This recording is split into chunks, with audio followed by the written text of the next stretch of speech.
Imagine que você vai assistir um jogo de futebol, algo que deveria ser um momento de lazer e celebração, mas acaba se tornando um pesadelo. Para muitos, o futebol é sinônimo de emoção, rivalidade saudável e até companheirismo. Mas para algumas pessoas, como aconteceu em Recife no último sábado, o que começou com uma simples disputa se transformou em uma tragédia indescritível. Esse caso aconteceu nas ruas de Recife no dia 1º de fevereiro de 2025. O que deveria ser apenas uma rivalidade esportiva entre torcidas se transformou em um episódio de violência extrema, quando, em meio ao confronto, um homem foi brutalmente agredido e empalado de forma macabra, o que leva indivíduos a reagir de maneira tão violenta e irracional em um momento que deveria ser de celebração. Como a paixão pelo esporte pode ser distorcida ao ponto de chegar à crueldade. Esse caso nos faz refletir sobre os limites da rivalidade, a perda de controle e a crescente violência nas arquibancadas. Você vai entender a mente da vítima e dos criminosos e também como se deu o modus operandi de forma psicológica nesse vídeo. E aí galera, tudo bacana com vocês? Eu sou psiconauta, psicólogo jurídico, ou seja, eu misturo psicologia com tretas e lei e tudo mais, né? Agora pós-graduando em perícia criminal, aí só para jogar no ar que eu tô fazendo isso aí mesmo. Lembrando que esse vídeo é uma análise de traços psicológicos e criminais com base nas informações disponíveis, né, nos meios midiáticos, né? Vamos analisar os traços de personalidade e da mente do criminoso em questão e também a psicologia da vítima para aprender, para entender como e por que ela se tornou vítima nesse caso. E também a gente vai entender o que motivou o comportamento criminal, né? Toda essa barbaridade desse caso da briga das torcidas em Recife, você vai entender o motivo disso tudo. Vamos pro vídeo. Então, começando pelo modus operandi, né? O que foi relatado aí, qual foi o crime cometido, como ele foi cometido, né? Um homem foi empalado por uma barra de ferro pelo seu ânus. Esses atos de violência foram filmados e postados nas redes sociais como o X, né? Lá que tiveram vídeos bem gráficos, né, bem explícitos, né? As autoridades disseram que já sabia desses possíveis conflitos e atuaram em diversas áreas de Recife, né? Segundo as autoridades, poderia ter sido bem pior se eles não tivessem agido. Qual foi o instrumento utilizado? Foi uma barra de ferro de um tamanho grande até, né? E como eles fizeram isso? Mais de uma pessoa ali no ato, né? Mas claro que um só segurou a barra, pelo menos no primeiro momento, né? A vítima já havia sido agredida de uma forma violenta, né? Já estava ali em estado grave no chão. E aí ele foi deixado nu ali na rua, em meio ao conflito, em meio ao confronto, todo mundo correndo para lá e para cá, e uma barra de ferro foi introduzida em seu ânus de forma violenta. Desde já, analisando somente o modus operandi, já dá para ter uma análise assim do que significa aquele ato, né? O que representa psicologicamente esse tipo de modus operandi. Primeiro que o uso de empalação indica um nível muito extremo de violência e crueldade. Isso vai além de uma simples agressão motivada por brigas de torcidas, né? Isso a empalação mostra, né? O método sugere humilhação, tortura e possível desejo de desumanizar a vítima. Psicologicamente, né, o uso de empalação pode indicar uma forma de dominação, fazendo a vítima parecer inferior ou submissa, né, aos agressores, o que pode refletir esses aspectos de masculinidade tóxica que geralmente tem no meio do futebol, no meio de torcidas, e toda essa dinâmica de poder, né, de ser maior que o outro ali. E esse homem ele foi deixado nu em público, né? Então há também esse forte elemento de degradação e exposição. Era realmente uma situação para humilhar aquele homem, né? E diferente do que a mídia está publicando, que foi um caso de violência libidinosa, né? Aquela palavra que começa com E, que eu não posso falar aqui. O que a gente vê com base no modus operandi não é isso, né? A mídia está ampliando, está divulgando amplamente que foi mas não foi. Por mais que tenha sido um objeto introduzido no ânus ali do homem, né? O que a gente vê nesse modus operandi é tortura, né? Caracterizado como tortura, que é tentativa de humilhar de forma agressiva ali a vítima, né? E diferente do crime de violência libidinosa, que precisa do fator de intenção, de conjunção carnal ou de outro ato libidinoso. Por ato libidinoso, entende-se satisfazer a lascívia, né? Que segundo a lei aí é uma palavra bonita para desejo, né? Satisfazer o próprio desejo.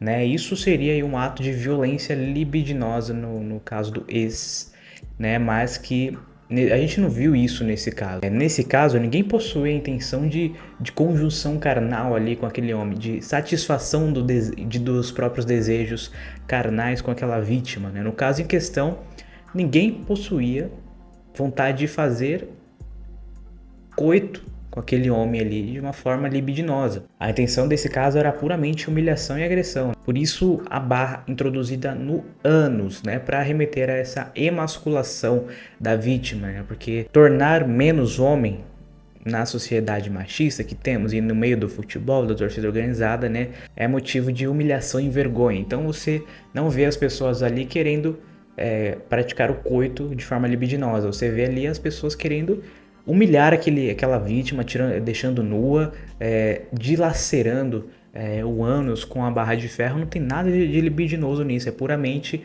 humilhação e violência extrema, tortura. E se você duvida disso, eu trago aqui a letra fria da lei, né? Tortura, segundo a lei 9.455, de 7 de abril de 1977, eu vou ler aqui com exatidão. Constranger alguém com o emprego de violência ou grave ameaça, causando-lhe sofrimento físico ou mental. Pena reclusão de 2 a 8 anos. Aqui a gente vê que se enquadra perfeitamente, né, o constranger alguém com emprego de violência ou grave ameaça que causa sofrimento físico ou mental, que foi exatamente isso que está nesse ato que a gente viu nesse caso das torcidas. Diferente do do crime de violência libidinosa, no artigo 213, que diz que precisa lhe constranger alguém mediante violência ou grave ameaça a ter conjunção carnal ou praticar ou permitir que com ele se pratique outro ato libidinoso, ou seja, aquele ato de satisfazer a lascívia, né? O próprio desejo libidinoso,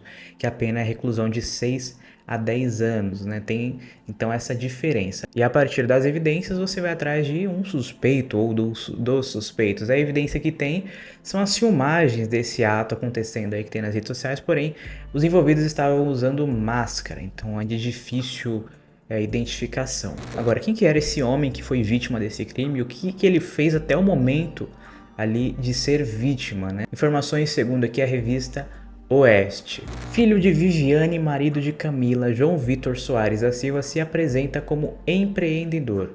Ele é dono da loja Soares Import Cell, localizada em Jaboatão dos Guararapes. O estabelecimento vende acessórios de informática e aparelhos celulares. João Vitor também é presidente da torcida jovem do esporte. No dia 29 de janeiro, ele postou em seu perfil no Instagram o momento em que integrantes da Jovem do Leão ficaram em frente a um pelotão de policiais, com a legenda: "Avante, companheiros, que essa luta é minha e sua." Clássico é outra fita. Sob o comando de João Vitor, a torcida jovem do esporte usou as redes sociais para provocar o Santa Cruz. Numa postagem deste sábado que aconteceu, a torcida se refere ao estádio do Arruda, que pertence ao rival de Chiqueirão. Além disso, chamou os torcedores do oponente de imundos. Após o crime, a mãe do João Vitor se manifestou nas redes sociais dizendo: "Meu filho está na UTI por irresponsabilidade desse governo que solta as pessoas na rua para morrerem. Meu filho não é marginal como vocês tratam os jovens." Assim como Viviane, a mulher de João Vitor, Camila Mendes, cobrou por justiça. Ela também elogiou o marido. "Você é um bom menino", publicou em stories. "Você é um excelente filho, você é um cara trabalhador." Interessantemente, esse homem que foi empalado é um dos presos desse mesmo conflito. Ele foi autuado em flagrante. Eles, além de vítimas, também são agressores. Nós precisamos entender que essas pessoas saíram de suas casas com a intenção de provocar esse tumulto, de gerar os atos de barbárie que nós vimos no último sábado, afirmou a delegada. E aqui a delegada já deixa uma coisa muito interessante sobre o tipo de vítima que eu vou falar já já. Mas antes, qual foi a conduta pré-crime dessa vítima aí, que é o João Vitor, né? O que ele fez até o momento do crime, o que fez ele ser vitimado nesse crime, né? Primeiro, ele saiu de casa com o intuito de participar do conflito entre as torcidas, conflito esse que ele ajudou a organizar, né? Ele participou de todo esse tumulto e contribuiu para que esse conflito acontecesse, ou seja, parte do que aconteceu ali também era de responsabilidade dele por ser um dos líderes da torcida organizada jovem do esporte, né? Então ele foi vitimado em um conflito na qual ele fazia parte também como agente criminoso. E segundo estudos da criminologia e do principal autor de vitimologia, Benjamin Mendelsohn, que eu não sei falar o nome desse cara, qual seria o tipo de vítima, né, que seria o João Vitor, né? O tipo de vítima tão culpada quanto o criminoso, ou até mesmo vítima voluntária, um outro nome para isso, né? Que são aquelas vítimas que se envolvem na situação criminosa de uma forma consciente. Ele vai para aquela situação de crime sabendo que aquilo ali que está acontecendo é um crime, né? Por exemplo, pessoas que duelam entre si e uma delas acaba morta, né? A pessoa sabia que aquele ato ali poderia resultar naquilo e se voluntariou e correu risco de forma voluntária para que aquele ato criminoso acontecesse com ela. E João Vitor, que é esse homem que foi empalado, estava nesse conflito voluntariamente. Ele saiu de casa voluntariamente para organizar, para fazer parte daquele conflito, sabendo que poderia dar problema, tanto para ele quanto para outros, né? Então ele contribuiu para que esse conflito ocorresse e se tornou uma vítima dele, né? Ele poderia ter evitado não participando do conflito, que foi um ato criminoso. É uma observação que esse estudo sobre a vítima não exclui a ilicitude do ato e a culpabilidade do autor do crime, né? Ou seja,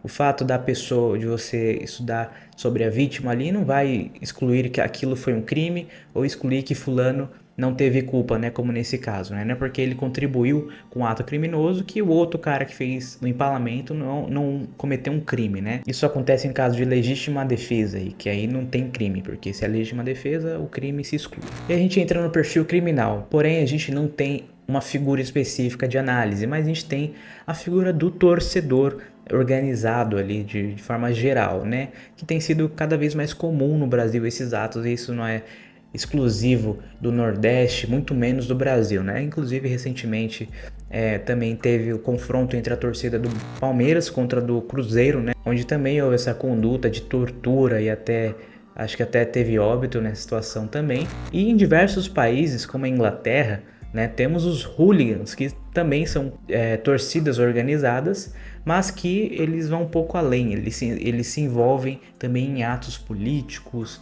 de uma política extrema, né, ideologia extrema de política, é além do futebol lá, então isso não é exclusivo do Brasil, né, o exclusivo do Brasil é a impunidade, né, a gente sabe que isso vai se repetir várias e várias vezes, e talvez a legislação não faça nada de relevante. Então, a partir disso, a gente vê uma motivação assim por cima, né? O que esses agentes criminosos tinham como objetivo, né? O que eles ganhariam com isso, com esse ato criminoso. Ali, simplesmente, eles queriam humilhar e vencer o adversário num conflito direto e primitivo. A questão de vou enfrentar meu inimigo, que é a outra torcida, e vou ganhar dele, e não só isso, eu vou humilhar para a vitória ser mais grandiosa, né? E relacionando o modus operandi já com esse caso sabido de torcida organizada, né, que são, eu vou colocar o perfil criminoso aqui de de torcedor fanático, né?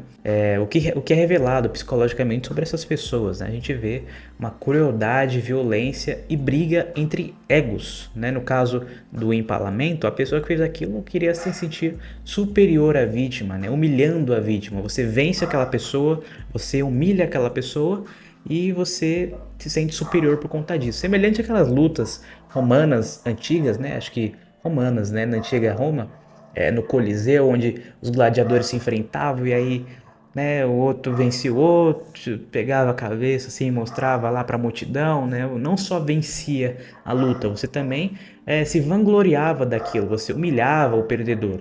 E isso a gente vê claramente nesse tipo de situação. Não há informações sobre quem são os presos, né, atualmente, como eu falei, muito menos a identidade desse que praticou o empalamento não foi divulgada, mas esse ato cruel nos ajuda a definir alguns traços de personalidade, principalmente pelo método utilizado, né? Essa crueldade extrema sugere que esses indivíduos eles têm um baixo controle inibitório, principalmente em pares, né? Ou seja, pessoas ali que eles consideram como iguais, eles não se inibem, eles não controlam os impulsos, né? Ou seja, quando a pessoa está com aquele grupo específico, ele age de outra maneira e de uma maneira mais impulsiva. Não necessariamente precisa que haja um transtorno de personalidade nisso, até porque a pessoa perde o eu. Isso tudo é um fenômeno psicológico à parte que eu vou explicar agora. Para entender esse caso, a gente precisa entrar na teoria freudiana de psicologia das massas, né? A psicologia das massas explica como indivíduos, ao fazerem parte de um grupo grande, né, podem perder a sua identidade pessoal e agir de maneira impulsiva e irracional. Esse fenômeno específico foi estudado por Gustave Le Bon e depois aprofundado por Freud. E esse fenômeno diz que o ser humano dentro de um grupo perde sua identidade individual e adquire a identidade do grupo, né, seguindo os valores do grupo. A pessoa esquece quem ela é e se torna o grupo. Isso acontece muito na política, né? Você vê aquela pessoa brigando com família, brigando com amigos e o que for, para defender uma ideia de um grupo político, e a pessoa esquece de quem ela é, né? De que ela é filho daquela família, é amigo daquele fulano, esquece. E tem alguns fatores específicos a se analisar na psicologia das massas, né? Alguns traços específicos, fenômenos específicos. Por exemplo, a desindividualização, que seria isso que eu acabei de explicar, de perder a individualização e se tornar o grupo, né? Eu sou o grupo, que é quando essa pessoa está em uma multidão e sua identidade pessoal se dilui aos poucos ou de uma vez, muitas vezes, e ela passa a agir como parte daquele coletivo, né? E isso reduz a autoconsciência da pessoa e o senso de responsabilidade, porque ela já não é mais ela, né? Então, isso faz com que ela adote comportamento que normalmente ela não teria sozinha. Por exemplo, no caso de exemplo de torcida, né? Um torcedor pode ser pacífico no dia a dia, mas dentro da torcida, se sentindo protegido ali pela multidão que ele está cercado, ele pode agir de uma forma violenta sem medo das consequências. Tem o fator também de contágio emocional, que seria mais ou menos aquele pensamento de se todos fazem, eu também faço, né? As emoções dentro de um grupo específico, um grande grupo, são altamente contagiosas, como a gente vê na política todos os dias, né? Se algumas pessoas começam a gritar, ofender ou atacar, outras pessoas podem ser influenciadas por esse clima de tensão e agir dessa mesma forma, sem refletir se aquilo é certo ou errado, porque ela foi contagiada por aquela emoção de todo um grupo, de várias pessoas fazendo aquilo, né? Por exemplo, em um jogo decisivo, um grupo de torcedores começa a quebrar as cadeiras, as arquibancadas de um estádio, e outros, mesmo sem motivo pessoal, ou seja, pessoas que normalmente não agiriam daquela forma, começam a quebrar também, aderem ao vandalismo pelo puro impulso do momento, porque ele foi contagiado por aquela atmosfera, porque o grupo dele começou a fazer, então se o grupo está fazendo, ele também vai fazer. Tem também o fator de anonimato e redução de responsabilidade, que seria algo como ninguém vai me pegar, esse pensamento, né? A multidão, de uma forma geral, dá aos indivíduos de grupo, ao indivíduo, a sensação de anonimato, né? Reduzindo esse medo de ser punido, como a gente vê aí nesse caso da briga, né? Parece que todo mundo sai quebrando tudo, batendo em todo mundo, sem medo das consequências, porque isso faz com que as pessoas dividam a culpa com os próximos ali do grupo, né? Além de pensarem que seja muito difícil serem pegos. Por exemplo, um torcedor dentro da torcida se sente protegido e acredita que dificilmente será identificado por uma câmera de segurança ou pela polícia, por ser várias pessoas ali dentro do grupo, além de, se forem pegos, de repente ali a culpa não é só dele, a culpa é de outro. Então, essa redução de responsabilidade traz o conforto para que a pessoa aja de forma criminosa desse jeito. Tem o fator também de liderança e normas do grupo, né? O pensamento de se o líder faz, eu sigo, né? Que é muito comum dentro de torcidas organizadas existirem líderes que influenciam diretamente o comportamento dos membros, né? Então, se esses líderes influenciam a violência, os seguidores tendem a obedecer sem questionar. Por exemplo, um chefe de torcida dá ordem para partir para cima dos rivais e muitos torcedores seguirão sem hesitar, movido por esse senso de lealdade, né, de pertencimento. E como a gente viu, a vítima desse caso era um dos líderes que incitaram a violência, né? Acabou sendo vítima dessa própria violência que ele mesmo incitou. E também um outro fator é a rivalidade e a construção de um inimigo, né? Isso de eles não são como nós. Tem a teoria da identidade social que explica que as pessoas se dividem entre nós, né? Que é a turma do meu time, e eles, que seria a torcida adversária. Isso reforça toda essa rivalidade e pode gerar essa desumanização do oponente, justificando as agressões. Por exemplo, um torcedor pode enxergar a torcida rival não apenas como adversário no esporte, mas como um inimigo real da vida, e isso justificaria a violência contra eles, né? Mas você deve estar se perguntando o que leva alguém de fato a se perder dentro de um grupo, a entrar no grupo e agir dessa forma. Isso foi a psicologia das massas, como que um grupo funciona de uma forma geral, né? Agora, o que leva a pessoa a aderir a esse grupo e perder a identidade desse grupo? A pessoa ela tem que ser diferente em algum nível mental aí, ou de personalidade até, né? Que seria mais a motivação subjetiva de fato, né? Entrando aí no porquê de fazerem isso. Tem um fator que é a identidade frágil, né? Que o pensamento comum desse fator seria: quem não sabe quem é se agarra a qualquer coisa, né? Pessoas sem um senso forte de identidade buscam pertencimento em grupos como torcidas organizadas, grupos políticos, né? Porque elas precisam se sentir parte de algo grande, né? Porque sem isso elas não sabem quem elas são. A identidade dela é frágil no mundo. Então elas se agarram a um grupo e falam: eu sou da organizada tal, eu sou de direita, eu sou de esquerda, eu sou do grupo de quem ama Naruto, Harry Potter, eu sou, enfim, por aí vai. Porque se não aderir a essa identidade grupal, a pessoa se sente inútil.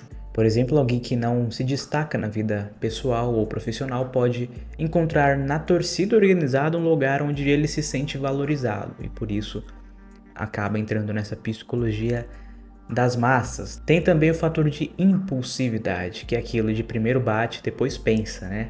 Essa falta de controle emocional leva a decisões impulsivas no calor do momento. Por exemplo, um torcedor vê um rival provocando e reage com uma agressividade sem considerar as consequências, né? Que seria o caso desse empalamento ali. O cara viu o outro provocando e era o líder da organizada rival, e aí ele primeiro fez aquilo, nem pensou que era um ser humano, ele só teve a emoção impulsiva de revidar aquela provocação, aquele conflito. Há também a busca por status, que basicamente é você quer aparecer, então entre na briga, né? Que alguns entram nas brigas para ganhar respeito e provar lealdade ao grupo. Olha só como eu sou incrível, né, galera? Eu tô aqui quebrando tudo, porque essas pessoas que buscam isso, que se orgulham disso, de estarem ali quebrando tudo e fazendo vídeo, olha só o que a gente fez aqui com a torcida rival, é puramente buscando status, porque ele quer ser alguém, né?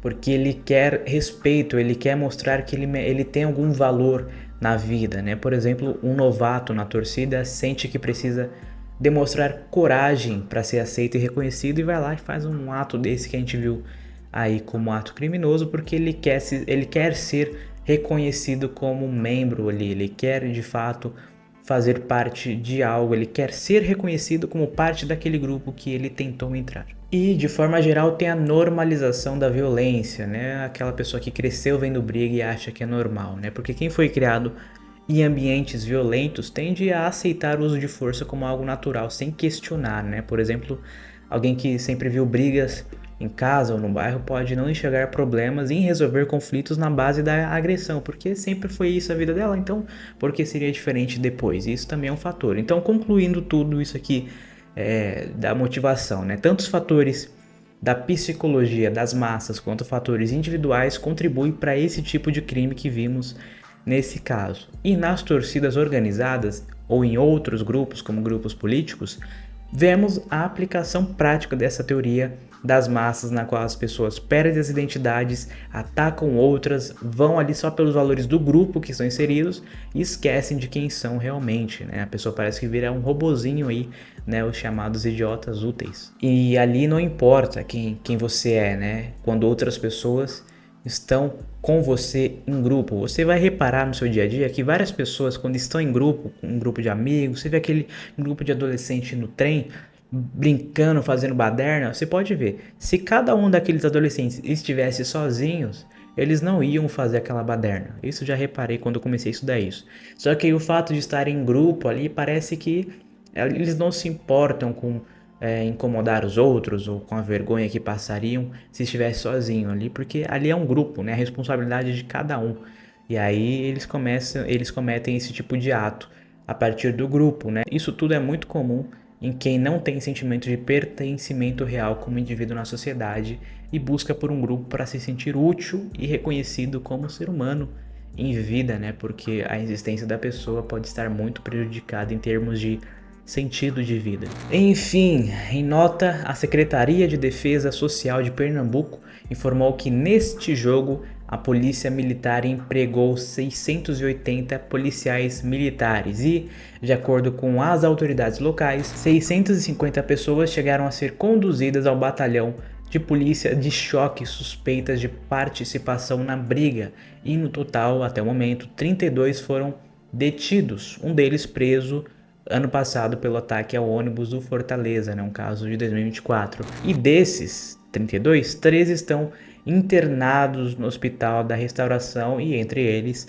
o presidente da organizada do esporte, da torcida jovem, né, esse que foi empalado. E em resposta aos episódios de violência na noite de sábado, após reunião entre representante do Ministério Público, Tribunal de Justiça e Forças Operacionais de Segurança, foi determinada a proibição da presença de torcidas no estádio nos próximos 5 jogos do Santa Cruz e do Sport. Como eu falei, esse não é um fenômeno do Brasil, exclusivo do Brasil. Tem em vários países, a diferença é que a legislação no Brasil é uma comédia. A punição no Brasil é ridícula, então 5 jogos para tudo isso que a gente viu aí, simplesmente daqui a 5 jogos, que daria aí mais ou menos 5 semanas, colocando aí um jogo por semana, um mês e uma semana, aí já volta tudo ao normal. As torcidas estão livres para circular e fazer aquela baderna que a gente viu. Então, enfim, né? Eu tô falando demais sobre a justiça, já o Xandão vai atrás de mim. Então,